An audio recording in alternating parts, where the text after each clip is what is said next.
บายดีส่งสบายดีวันนี้มารีวิวรถพี่น้องมารีวิวรถแต่งใหม่พี่น้องรถเก่าแต่เอามาแต่งใหม่พี่น้องวันนี้สร้างคนเฮ็ดเรียบร้อยแล้วพี่น้องมีครบทุกอย่างพี่น้อง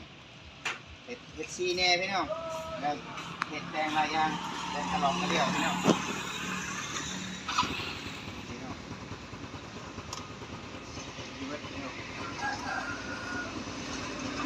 แกไม่ใช่ไหมพี่น้องแก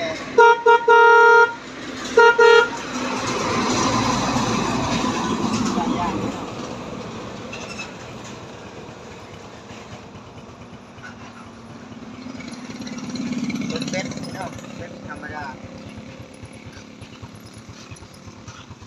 มาแต่งพี่น้องจะได้พี่นุ่นสงกรารได้ของดีเนี่ยผมมีดอกกันเป็นฉลองกันทะเลพี่น้องพกเซ็ตพกลิฟใบพี่น้องอยู่แต่เล็บธรรมดานี่แหละคนบ้านๆพี่น้องจะได้พี่นุ่นจะได้บ้านอาปงหานเพิ่นพี่น้องใครสนใจอยากมาซ่อมพี่น้องก็มาได้มาเจ้าของเพิ่นมาทางนี้จ้ะมาทักทายFC เพิ่นสบายดีพี่น้อง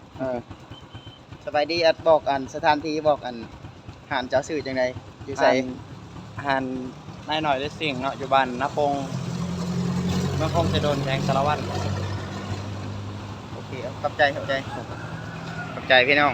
สัมภาษณ์สั่งคนใดเนาะโอเคพี่น้องคลิปก็จบเพียงเท่านี้เนาะฝากติดตามตอนต่อไปบ๊ายบาย